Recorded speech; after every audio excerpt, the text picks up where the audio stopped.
திமுகவும் பாஜகவும் கூட்டணி சேர போகிறாங்க அப்படிங்கிற ஒரு நரேட்டிவை பர்பஸ்ஃபுல்லாக செட் பண்ணிட்டே இருந்தாங்க. ஆனால் அது ரியாலிட்டியில் பாசிபிளே கிடையாது அப்படிங்கிற ஒரு விஷயத்த நாம் திரும்ப திரும்ப பேசிக்கிட்டே இருந்தோம்.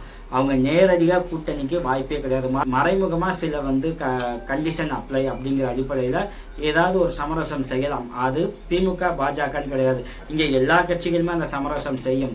தாவேகா திமுக கூட அந்த அண்டர் டீலிங் இருக்கக்கூடிய வாய்ப்பு இருக்குது. என்ன இருந்தாலும் அவங்க எல்லாமே அரசியல்வாதிகள், அரசியல் கட்சிகள். அந்த அட்ஜஸ்ட்மெண்ட்டோட தான் செயல்படுவாங்க. நான் என்ன சொல்ல வரேன், திமுகவும் பாஜகவும் நேரடியாக ஒரு கூட்டணியை இப்போதைக்கு கட்டமைக்க வாய்ப்பே கிடையாது. ஏன் அப்படின்னா பாஜக எதிர்ப்பில் கட்சியை கட்டமைச்சிருக்கார் எம்.கே. ஸ்டாலின். அதை ஷார்ட் பீரியடில் அவர் மிஸ் பண்ணிட மாட்டார். ஏன்னா நேஷ்னல் பாலிடிக்ஸ் திமுகவுக்கு இம்பார்ட்டன்ட் கிடையாது. ஏன்னா அது மாநில சுயாட்சி பேசுகிற கட்சி. தமிழ்நாட்டு பாலிடிக்ஸை தான் அவங்க இம்பார்ட்டன்ஸாக பார்ப்பாங்க. தமிழ்நாட்டில் தன்னோட பிளேஸை வலுவாக நிப்பாட்டிக்கணும் அப்படிங்கிற ஒரு விஷயத்தில் தான் அவங்க தெளிவாக இருப்பாங்க.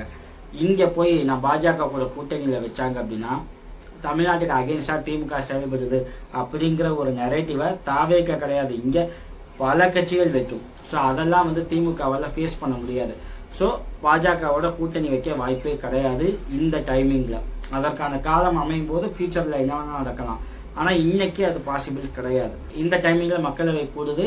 டீலிமிட்டேஷன், ஒன் நேஷன் ஒன் எலெக்ஷனை பற்றி திமுக என்ன செய்ய போகுது, என்ன ஸ்டாண்ட் எடுக்க போகுது அப்படின்னா திமுக அழகாக ஒரு காயத்துக்கு போய் காங்கிரஸ்க்கு ஆப்போசிட்டாக வச்சது மேகதாது விஷயத்த பேசுங்க அப்படின்னு சொல்லி பிரச்சனையை கிளப்பி விட்டுருக்கு.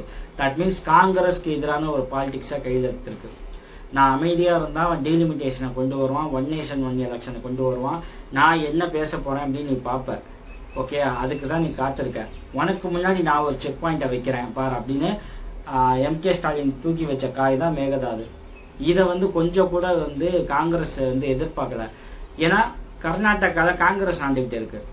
அவங்க இதுக்கு பதில் சொல்லி ஆகணும். இப்போ ராகுல் காந்தி எந்த பக்கம் நிற்பார்?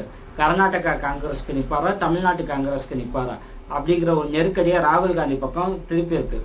திமுக அந்த பாலை திருப்பி இருக்காங்க. இப்போ கேம் ராகுல் காந்தி கையில் இருக்கு.